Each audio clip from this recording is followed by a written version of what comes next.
In HR, we've always tended to prefer standardization.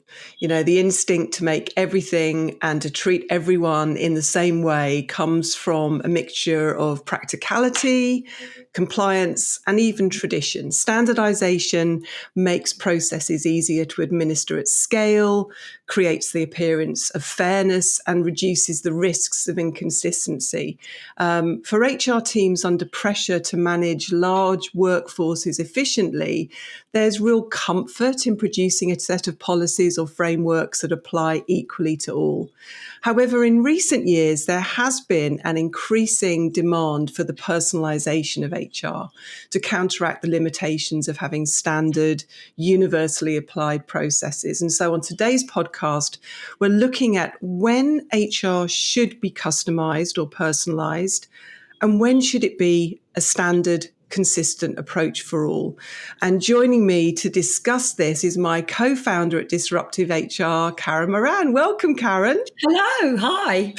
So you and I have been in HR for a long time, way too long. But and I think it's safe to say that we were very keen on standardization, weren't we? You know, making everything consistent. We saw this as a good thing, right? Yeah, definitely. I think that kind of university applied processes across the organisation was seen as a bit of a win, wasn't it? Yeah. We were kind of quite proud to say it. Yeah. And, we had, I think about my own career where it was all standardised annual review cycles, one universal bonus plan, one size fits all career frameworks, consistent hiring and onboarding processes and so on. And I think as well, probably what I definitely got wrong then was thinking that managers needed to treat everybody in the same way. Yeah. So we kind of had those lots of employment policies for everything to make sure that they were applied in the same way across the board. Yeah, and I think it's really easy to see why we thought this was the right thing to do. You know, this drive for uniformity has been reinforced by HR's role as the kind of custodian of compliance, hasn't it? You know, employment law and audit requirements have really encouraged HR leaders to design processes that can be repeated and defended. And then you add on the kind of desire for equity, the idea that treating everyone the same is the fairest way to treat them.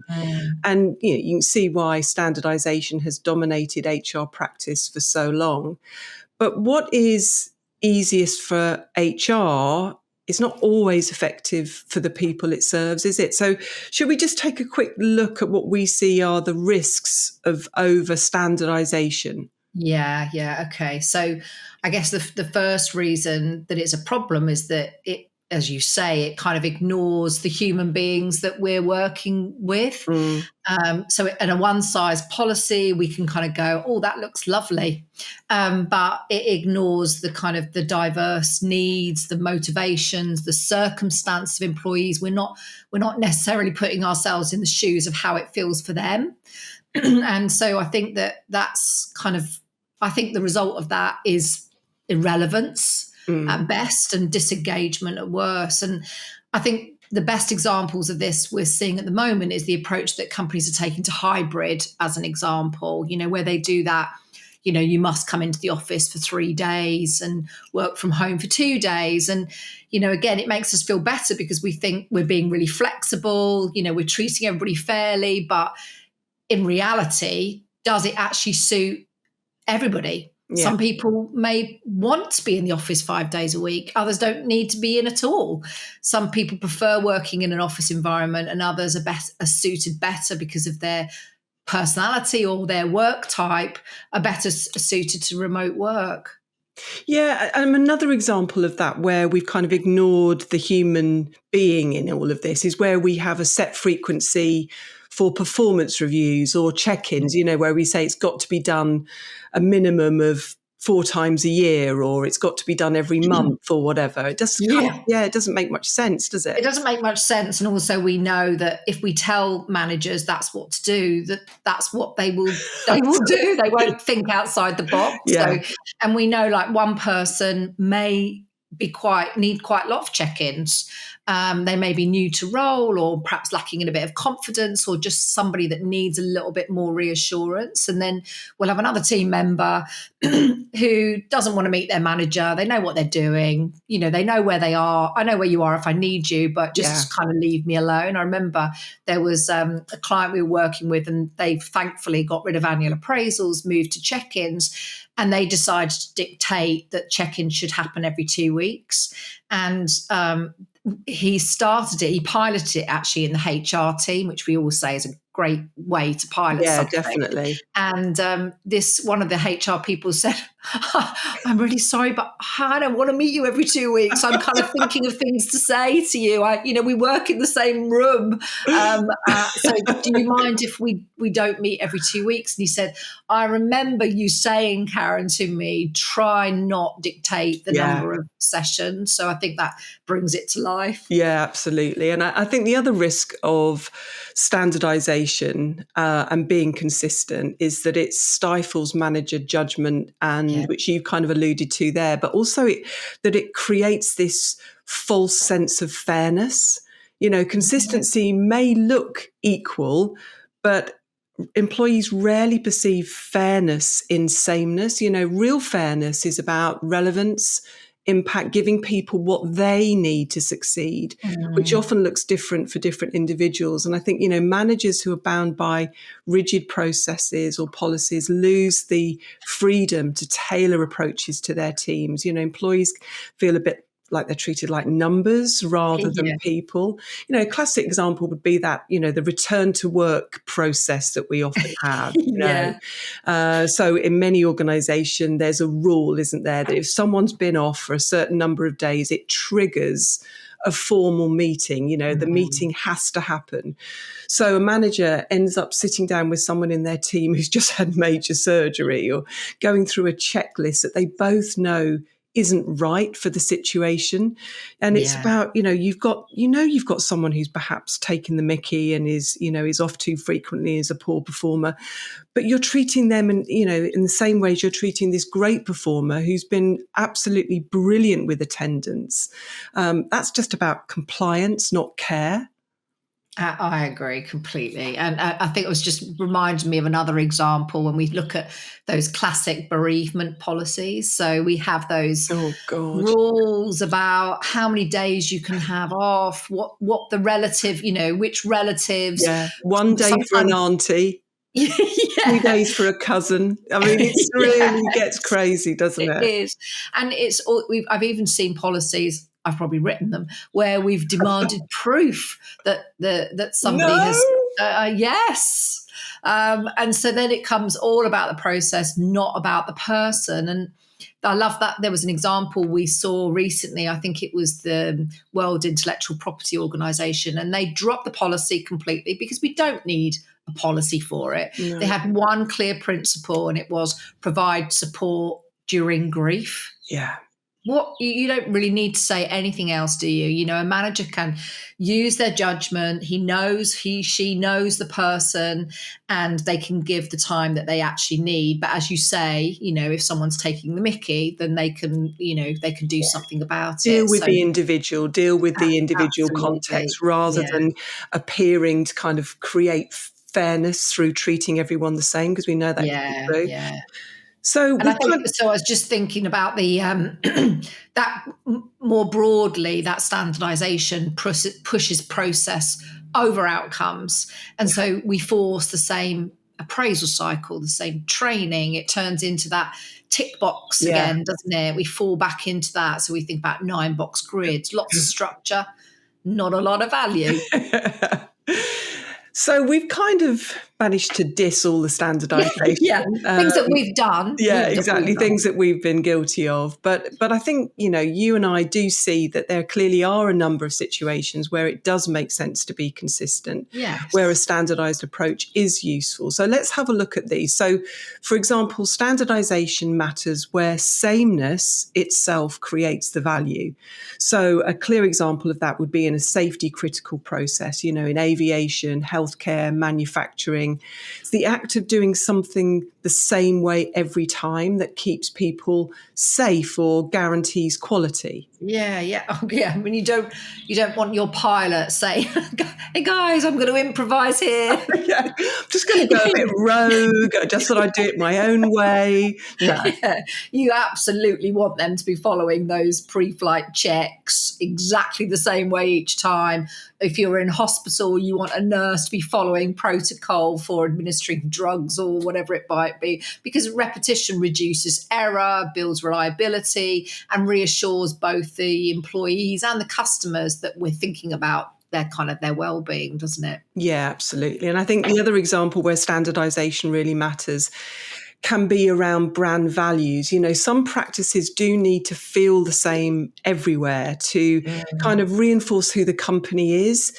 So bonus metrics, if you've got bonuses tied to a brand promise, or consistent employee welcome packs, they're not just admin details. These are kind of symbolic acts that create coherence and show that the organization's values are non-negotiable. One of our clients was telling me that in every one of their offices, it doesn't matter where it is in the world, the first thing that you see when you walk in are photos of every employee. It's just great, and it's kind of just helps to reinforce that these people are the most important part of the company. I love that. And I think, again, there are some very practical reasons why we might standardize in HR. So if we think about things like our systems, if we've got, 20 different HR or payroll systems running in different reasons, obviously then you have to start thinking about the cost of that, how complicated it is, how kind of mistakes can kind of happen. So I think, having a one shared platform, then of course things become simpler, as long as we don't put all of our broken processes on that one shared platform. We're more likely to get more accurate data, and it's easier to kind of scale globally. So that's another practical reason to standardize. Yeah, and picking up on that data point, I think that kind of brings us to the fourth and probably final area where we see standardization really making sense, and that is in that kind of data collection, analytics. If you're wanting to measure performance consistently or to use predictive analytics, then you've got to capture the data in the same way across all the teams and all the geographies. So a global company using the same engagement metrics, for example, you can spot trends and compare across regions. Consistent definition of metrics like time to hire, it makes performance data trustworthy. Or standardizing how well-being data is collected, allows us to identify hotspots, track patterns, and even predict, attrition risks. So I think it's not just about the kind of, collecting data for the sake of it. It's about the insights that it's creating. Okay, I'm going to pause a little bit here and just to do a little promotion for our Disruptive HR Club, because we've got thousands of members just like you. If you're listening to this, you're wanting to do things differently. And in the club, you get tons of resources, live and on-demand training to help you make change. And we've also just launched our AI agent, haven't we? So you've got kind of HR, disruptive HR consultancy on tap 24/7. So if you're interested in checking out the club, just go to our website, disruptivehr.com, and you can find the links in the show notes from this podcast. Okay, so I think what we're saying is that standardization is useful for safety and quality, reinforcing our kind of brand values, reducing costs around systems, and ensuring accurate data. But pretty much everything else we do in HR will be more relevant and impactful if it's tailored to the individual, to leaders and business areas. I think anything that shapes our experience at work, so how we're hired, how we're onboarded, how we learn, how performance is managed, how we're rewarded, how we're recognized, our careers, everything, so on. So I think benefits from that kind of personal to us feeling, or more relevant maybe to our business area, because of course we recognize that every business area is going to be slightly different. Yeah. So we're going to have a look at some great examples of customization. I think we're going to take three. We're going to have a quick look at how you can customize some examples in reward and recognition, onboarding, and performance management. And I'll kick off with the reward example. And we particularly like Telstra, don't we? Because they actually customize their incentive plans, their bonus arrangements, and they designed incentive packages to appeal to kind of three basic groups of employees. You know, they had those employees who really wanted the security of a stable cash flow. You know, they maybe got a mortgage, kids, and they were just at that stage of their life where they just wanted to have that greater levels of security. Whereas others, another group, said that they would actually really welcome a plan that would allow them to kind of increase their income if they worked longer hours or they met quality targets. And then they had a final group that they kind of, you know, the ones that were perhaps coming up to retirement, who perhaps wanted to work part-time but still qualify for the kind of pension that they were going for. And this just went down so well. Instead of this standardized percentage of your salary that's going to be for your bonus, it was about saying, I choose this for me. And this was so much preferred to the kind of one size fits all bonus arrangement. That's good. Okay, so now a great onboarding example. We've got the organisation Wipro, and they had a very smart way of making standardisation feel personal. So on the very first day, a new hire takes a short kind of problem-solving activity, no right or wrong answers. But rather than it sort of sitting somewhere on a system, they share the results with the new manager. And it gives a quick insight into how that person learns. So, for example, if someone learns through others, they're matched with a buddy. If they learn through trial and error, they're given the space to kind of get on with it. If they like a bit more reassurance and feedback, then their manager knows perhaps to check in with them more often. So just until the manager really gets to know that person, it gives them a great start. And you imagine as a new person how lovely that would feel to feel that you're not being kind of just processed through. They're just not going through the motions, but it's kind of customized to you.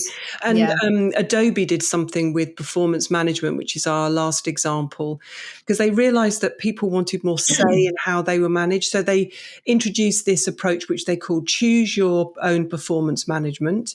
And so employees just could get to decide when they got feedback. We talked about this earlier, so feedback at a time when I need it, how often they wanted a check-in, but also how those conversations would happen. So do I want a quick informal chat? Do I want something that's perhaps a bit more formal and structured, something, written down? So it's still consistent in its process. It's about everyone being focused on growth and the results, but the way it happens fits the individual. And it just made the process feel much more human again, rather than going through a kind of tick box exercise. Yes, that's great.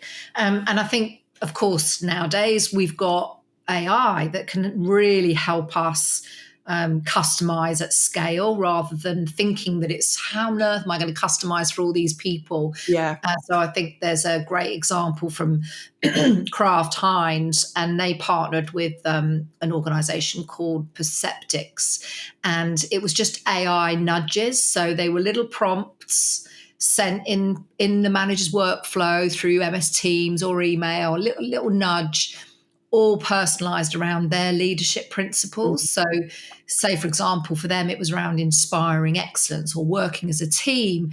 They would get these little nudges of something to do that day. And I think they've seen great results with that. And they've seen from the insights that the managers that engaged with those nudges were far more likely to be rated highly effective by their teams. And those that didn't engage with the nudges were 2.5 times more likely to be seen as needing extra support. So I think that speaks for itself. And then Salesforce have done something with their career platform. So they've got a chatbot, Career Connect, and an employee can go in, talk about their kind of skills, their experience, their interests, and it will pop up with personalised options about where they might take their career, or training that they could do, or internal roles that are available that they might want to go for. Again, all in Slack, which is what they're using anyway. So it's kind of in real work time. Because you're right, the thought of trying to personalize can be very off-putting for HR, because you're just thinking, well, it's hard enough producing one option, let alone Yeah. multiple options. But there is a technique that we're seeing being used to great effect now, aren't we? Which is employee persona or leader persona. And personas are just such a simple but powerful way of customizing without over complicating things. Now, of course, persona started in marketing, consumer persona or customer persona. And it was a way of just trying to understand who were the typical people that bought our products. And we, of course, can use it in HR. So instead of designing one size fits all processes, you create a few typical employee types, based on their attitudes, their motivations, their behaviors. And it really helps you see the organization through their eyes, what they value, what frustrates them, and what they need. So, you can take any process, onboarding, performance, reward, and you can say, how can we customize this to make it more relevant for each of the persona that we've got in our organizations? And you can quickly see where the gaps are and where a bit of customization could make a huge difference. So it's not about producing hundreds of options, but it is about being intentional and deliberate about designing around the people that work for you, rather than standardizing everything. So I think in the end, the question of when to standardize and when to customize comes down to impact. Standardization can bring clarity, safety, and efficiency. But when it comes to shaping how people feel about their work, their experience, a personalized, flexible approach almost always wins. Employees don't remember the kind of neatness of a process. They remember what it felt like. Was it designed with them in mind? And I think HR's challenge is to hold that balance, protect the places where sameness and consistency safeguards quality or safety, while freeing up everything else to reflect individuality, context, and choice. And I think the balance is where HR creates real value rather than just running processes. So I think that's about it for today's episode, isn't it? Thank you for joining us. And please, don't forget to like or subscribe if you've enjoyed it. But for now, goodbye. Goodbye. Hi, and thanks for watching. If you found it useful, make sure you subscribe and turn on notifications to get more videos like this.